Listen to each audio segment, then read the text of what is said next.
Hare Krishna everyone and welcome back to my YouTube channel which is Bhakti with Shreyash and of course after so many months I am back। आज जन्माष्टमी के बाद से ही मैंने एक भी long video नहीं डाली है। आई गेस थोड़े बहुत शॉर्ट ही डाले थे, वो भी बड़ी मुश्किल से, क्योंकि जन्माष्टमी के बाद से ही half yearly, pre board 1, pre board 2 इतने सारे एग्जामिनेशन धड़ाधड़ आ गए कि सारे महीने पढ़ाई में ही निकल गए और पता ही नहीं चला कि लास्ट मंथ भी आ गया। That's what I was thinking कि भैया चलो पोल डालते हैं और पूछते हैं कि किस टॉपिक पे आपको वीडियो चाहिए। एंड आज का टॉपिक भी यही है कि किस तरीके से हम एग्जामिनेशंस एंड भक्ति को मैनेज कर सकते हैं, क्योंकि पोल के अकॉर्डिंग भी आप सभी ने यही टॉपिक सिलेक्ट करा है। So let's figure it out that how to manage exams with our भक्तिज।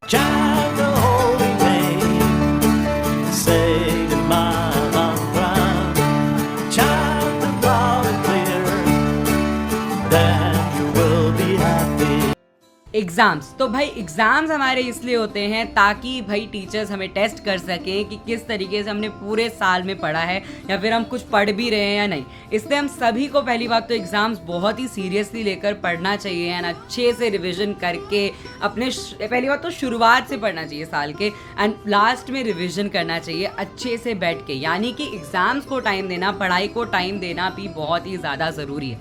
लेकिन यहाँ एग्ज़ाम्स जब आ जाते हैं तो भक्ति कहीं ना कहीं हमारी हिलने ढुलने लग जाती है, क्योंकि ऑफ कोर्स वो पर्टिकुलर टाइम टेबल फॉलो नहीं हो पाता जो कि नॉर्मल डेज में फॉलो होता है, क्योंकि एग्जाम के टाइम में ज़्यादा रिविजन, ज़्यादा पढ़ाई करनी पड़ती है, which is obvious. And specially वो लोग भी इस वीडियो से कनेक्ट कर पाएंगे जो कि जेई, नीट या फिर यूपीएससी, सीए एग्जाम की तैयारी कर रहे हैं, क्योंकि बहुत सारा सिलेबस होता है, उसको कवरेज करना, उसका डेली बेसिस पे रिवीजन करना, क्लास में जाना, इतनी भक्ति वो लोग भी डेली बेसिस पे फॉलो नहीं कर पाते हैं। तो हम लोग कुछ मिनिमम स्टेप्स अपना सकते हैं ऐसे कामों में, ऐसे टाइम पे जब हम अच्छे से भक्ति ना कर पाए, यानी कि एस्पिरेंट्स के लिए भी ये वीडियो बहुत ही ज़्यादा हेल्पफुल होगी। तो now let's start understanding that exams के टाइम पे ऐसी क्या क्या प्रॉब्लम्स आती हैं जो कि हमें मेनली भक्ति से थोड़ा भटकाती हैं। So the problem number 1 is late night studies. Of course भैया प्रॉब्लम तो नहीं बोलना चाहिए, क्योंकि बहुत इफेक्टिव भी होती हैं ये studies. Morning studies and let night studies दोनों ही बहुत इफेक्टिव होती हैं मेरे हिसाब से तो, क्योंकि ऑफकोर्स यार लेट नाइट बैठ के पढ़ना ही पड़ता है। अगर आपको अच्छे से रिविजन करना है, कहीं ना कहीं मुझे लगता है करना ही पड़ता है, वो उसके लिए हम कुछ कर नहीं सकते हैं, एंड कहीं ना कहीं वो अच्छा भी रहता है हमारे लिए। लेकिन फिर इससे हमारी भक्ति थोड़ी हिलने डुलने लग जाती है, क्योंकि हमें सुबह 4 बजे 5 बजे उठना है, पर उसके लिए तो हमें जल्दी सोना चाहिए। तो अगर हम जल्दी नहीं सोएंगे तो उठ नहीं पाते हैं, जिसके कारण थोड़ा भक्ति इधर उधर हो जाती है। Second is time management. Of course भैया टाइम मैनेजमेंट बिल्कुल नहीं हो पाता एग्जाम्स के टाइम पे। पूरा दिन ही पढ़ाई में चले जाता है। अगर आपको एग्जाम से पहले 2-3 दिन की छुट्टियां हैं तो पूरे दिन रिविजन में चले जाता है। स्कूल्स में ज़्यादातर 1 दिन की ही छुट्टी देते हैं बीच में, तो ऑफकोर्स बहुत रिविजन एक ही दिन 2-2 दिन में करना पड़ता है। अगर पढ़ के रखा है तो अच्छे से भैया तो अच्छा रिविजन हो जाता है, जिसके कारण भी कभी कभी चैंटिंग करने तक का अच्छे से टाइम नहीं मिल पाता है, which is actually very relatable. So now I'm going to tell you that how I manage my exams and भक्ति together। तो काफ़ी हिला ढिला सा ही शेड्यूल रहता है। तो सबसे पहले तो भैया जब प्री बोर्ड या हाफ ईयरली होते हैं या फिर एग्जाम्स जब स्कूल्स के होते हैं तो 1 डे 2 डेज की ही हॉलीडेज मिलती हैं, उससे ज़्यादा नहीं मिलती। ज़्यादातर 1 डे की मिलती है रिविजन के लिए, कि अगले दिन साइंस, फिर 1 दिन की छुट्टी, फिर हिंदी, ऐसे। तो इस तरीके से काफ़ी सिलेबस होता है जो कि रिवाइज करना होता है। पढ़ के तो पहले से ही रखा होता है, लेकिन हाँ वो रिविजन करना जो होता है मुझे, वो मैं फिर लेट नाइट तक बैठ के करता हूँ ताकि अच्छे से वो रिवीजन हो जाए। फिर मैं क्या करता हूँ, अगले दिन मैं थोड़ा सा लेट उठता हूँ। Like it's okay if you wake up late some days, 7, 6 इस तरीके से उठता हूँ। उसके बाद मैं भगवान को, ऑफकोर्स वो करना ज़रूरी है, अपना नहा धो के अच्छे से भगवान को स्नान करा के उनको पोशाक पहना के बैठा देता हूँ, आरती करके। उसके बाद मैं उनको भोग लगा के रख देता हूँ। उसके बाद भाई मैं पढ़ने बैठ जाता हूँ अपना। फिर पढ़ते फिर दिन हो जाता है। लंच खाया, उसके बाद फिर से पढ़ने बैठ गया, ठीक है। उसके बाद शाम संध्या आरती कर ली, उसके बाद मैंने डिनर कर लिया अपना, इस तरीके से। और फिर मैं डिनर के बाद पढ़ने बैठ जाता हूँ। इस तरीके से देखो दिन पूरे चले जाते हैं रिवीजन में, है ना। तो क्योंकि रिवीजन होता है तो पूरे दिन ही रिवाइज करना पड़ता है, क्योंकि अगर अगले दिन पेपर है तो ऑफकोर्स आपको रिवीजन अच्छे से होना चाहिए।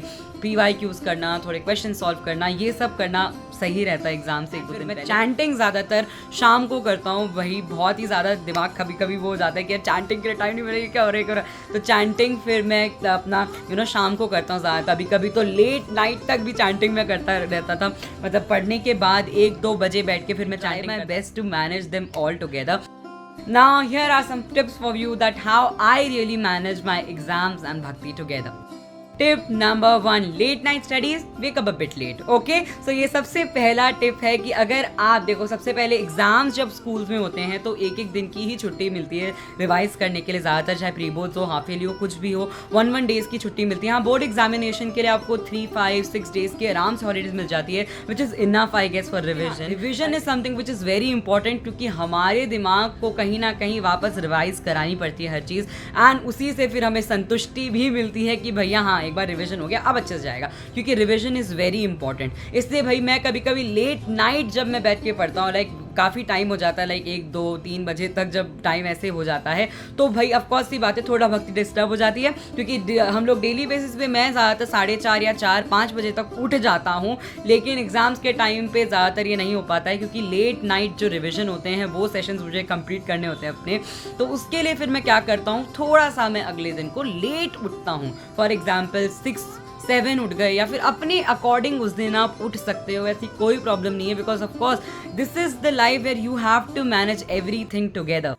Tip number 2, chant minimum rounds. जी हाँ भैया, एग्जाम्स के टाइम पे बहुत ज़्यादा चैंटिंग नहीं हो पाती। हाँ, अगर आप मैनेज कर पा रहे हो तो बहुत अच्छी बात है कि भैया 16 की 16 माला भी आप एग्जाम के टाइम पे कर पा रहे हो, तो बहुत ही अच्छी बात है। लेकिन ज़्यादातर मैं एक्चुअली 12 राउंड्स ही चैंट करता हूँ ज़्यादातर, लेकिन एग्जाम्स के टाइम पे मैं मिनिमम राउंड सेट कर लेता हूँ। फॉर एग्जाम्पल, अगर आप एग्जाम्स के टाइम पे सारी चैंटिंग नहीं भी कर पाओ, आप डेली बेसिस पे 12 या 16 माला करते हो, लेकिन एग्जाम्स के टाइम पे भैया इतना टाइम नहीं मिल रहा कि नहीं हो पा रही 12-16 माला, तो Krishna is the one who understands us the most. तो उस टाइम आप भगवान को बोलो कि भगवान मैं एक मिनिमम राउंड सेट कर लेता हूँ। For example, I will chant 6 round till my exam and, I will chant 5 rounds till my exams ends. तो मैं ज़्यादातर ये करता हूँ कि अपनी 12 माला को हाफ करके मैं 6 कर लेता हूँ, ताकि एटलीस्ट अच्छे से मैं वो 6 राउंड क्वालिटी के साथ चैंट कर सकूँ, एंड एग्जाम्स के बाद फिर से आप वो 12 राउंड्स पे आ सकते हैं।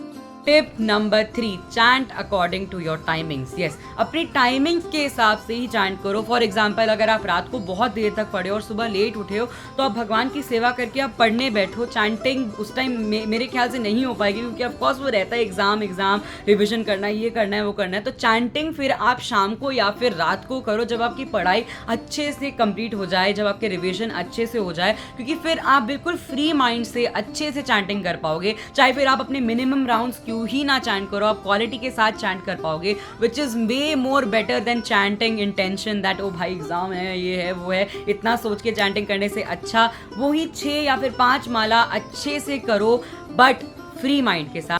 Last but not the least, tip number 4, pray to Krishna. मैं हमेशा कहता हूँ, भगवान से प्रार्थना करो कि हे प्रभु, मुझे भक्ति और एग्जाम्स को मैनेज करने की शक्ति दो, because Krishna is the one who can understand us purely and with whole conviction. भगवान ही हैं जो कि हमें पूरी तरीके से हमारे सर्कमस्टांसेस, हमारी दिक्कतों को समझ सकते हैं। इसलिए भगवान से कुछ समय मांगो कि हे प्रभु, बस मैं ये अपना मेरा कंप्लीट हो जाए, फिर मैं फिर से इतने राउंड करूंगा। Prayer really works. एंड भाई अब तो बोर्ड्स भी आने ही वाले हैं, तो I hope everybody is well prepared and all the best to everybody, and अगर मेहनत करी होगी तो यार अच्छा ही होगा। So that's it for today's video, and if you really enjoyed or learned something from this video, so please do like, share and comment, and don't forget to subscribe to my channel which is Bhakti with Shreyash, and of course आपके लिए comment section खुला है, तो वहाँ पर जाके comments करिए, अपने सजेशंस दीजिए, ताकि उसी के हिसाब से मैं आगे वीडियोस बना सकूँ। एंड भाई ये लास्ट वीडियो है इस साल का, यानी कि 2023 का लास्ट वीडियो है, एंड भाई ये मेरे लिए साल बहुत ही अच्छा रहा। New experiences, learning, so many things together, so much opportunities which I got, and of course 2024 आ रहा है, तो मेरी तरफ से आप सभी को happy new year. And of course I hope कि राधा श्याम सुंदर आप पे हमेशा कृपा बनाए रखें, हम सभी पे कृपा बनाए रखें। All glories to Srila Prabhupada. Will meet soon in another video, तब तक के लिए bye bye, Hare Krishna, all the best and a very well happy new year, and of course keep chanting.